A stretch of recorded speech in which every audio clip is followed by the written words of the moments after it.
episode 5, Squid Game, that moment when Gi-hun actually looked at his hands right after the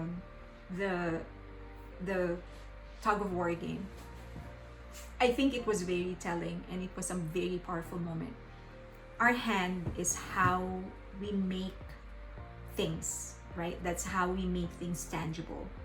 We're able to create so many things with our hands. We're able to create art, we're able to cook, we're able to clean, we're able to touch people, we're able to start embracing, of course, we're able to caress people, we're able to tap people on the shoulder to say congratulations, or you've done a good job, or that's how you playfully slap somebody, which is a message of affection.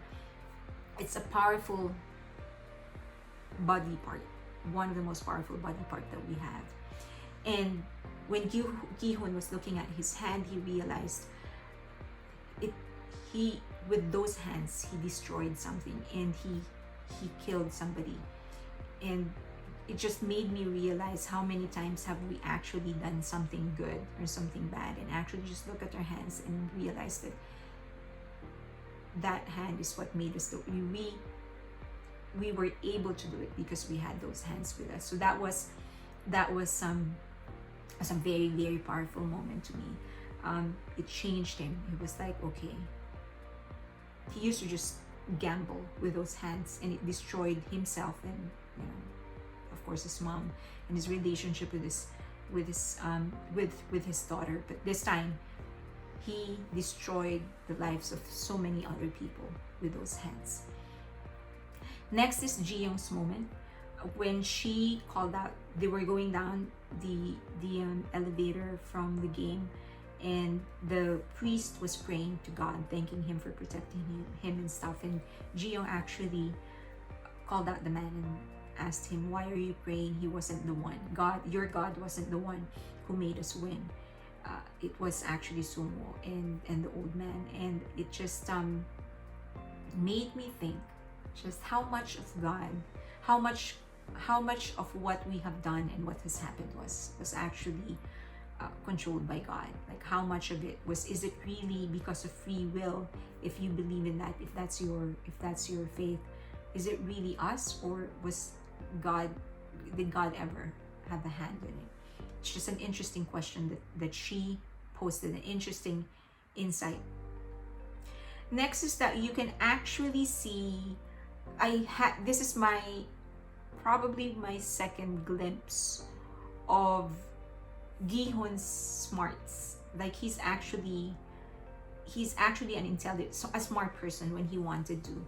He managed to do a reverse psychology on Doksu, because there was this one moment in was it episode 3 when they actually did the sugar cane, and he was trying to replay some events in his mind, and he remembered Sungwoo was actually the one who told him to go on separate teams. And so he kind of felt like maybe he knows a little bit more than what he's leading us on, and he's sort of having this doubt in his heart that maybe Sungwoo is not a teammate. And then this time it sort of reaffirmed that he has the intellectual capacity to think things through. So when Doksu confronted him about building that wall, that defensive wall, he reversed psychology. He did a reverse psychology on Doksu and said, those guys you're a strong guy and people are gonna run after you, and they're going to target you. If I were there in their position, I would target you. And it worked actually with Doksu, because he came back to his camp and he was a little pissed with the uncertainty that it presented. So that's a next clue. That's an addition to additional reason that's slowly convincing me that Gi-hun is actually smarter than how he appears to be. Next is that there's the bond between Sungwoo and Ali is becoming more interesting. In this part, he gave his horn. Ali gave his horn to Sungwoo and said that you saved me in that tug of war game. If it wasn't for you, we would be dead. And so I actually wanted to give you this corn. And that was very, very interesting for me because one, it strengthens their bond. Second, it strengthens the character of Ali. He, in the middle of all of this, he was the one person that thanked Sungwoo. Jiyoung admitted that Sungwoo was an important part in their victory, but Ali thanked him. So that shows just how pure-hearted Ali is. He's really my favorite character in this whole series. And then the Gi-hun's story of strike, when he was recalling that that moment when they were all fired by their employee. I think this was the very first moment, if I recall correctly, this was the very first moment when I got convinced that the old man, has a little bit more than what he's leading to. He's not what he seems to be. I think at that moment, I wasn't sure what it was, but I knew that he was up to something. Next is that I saw a new side of Kang Sebyok in here. She gave her water bottle to Gi-hun, who was attending to the old man. So that specific scene, it had many layers on it. One is that it showed a more human side of Sebyok. And up until this moment, she's always been projected as cold, she doesn't care, she's a crook, she's a thief. But here, it was a first glimpse of her humanity when she gave the water bottle to Gi-hun. And the other layer is how attentive Gi-hun is to the old man. It could be that he's seeing his mom on the old man because he wasn't able to attend to his mom because he was deep in addiction. So he was ignoring his mom, but here he has a chance with another old man, and so he's attending to him when nobody else was. And I feel like it's building something, it was building towards something. The next scene is that scene with the doctor when he was operating on the dead person and trying to harvest the internal organ so that the others can sell it. There was one interesting moment when he got so angry because they kept on talking and he couldn't do his work, and he said that this is my operating room. And I thought that's his arrogance knows no bounds, because the fact is that this is not your operating room. You're an addict, and that's how you got into this mess. That's how you got into this game.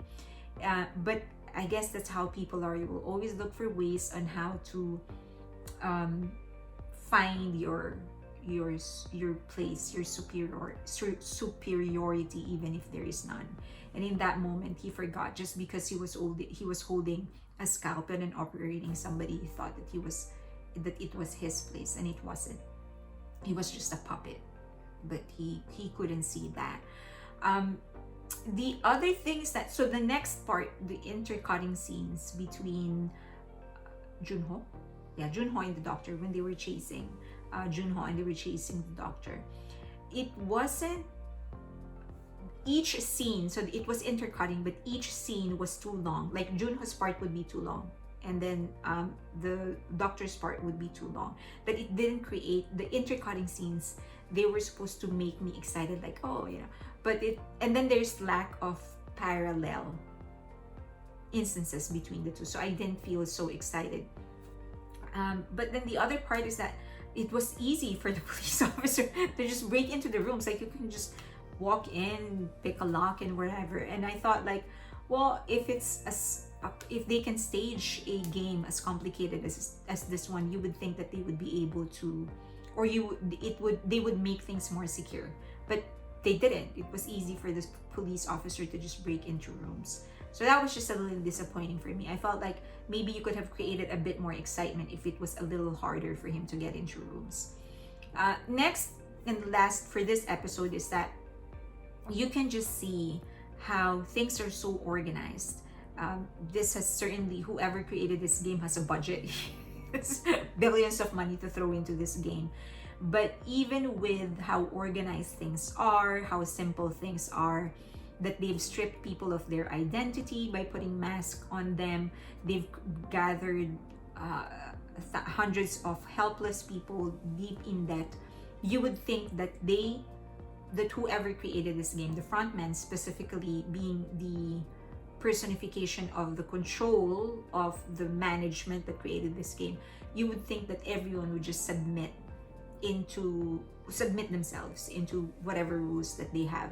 But even in such a desperate time, with jailed in this place, he's still the frontman, and whoever was behind this game, they still couldn't control everybody. People are still rebelling in their own little ways. No control is absolute.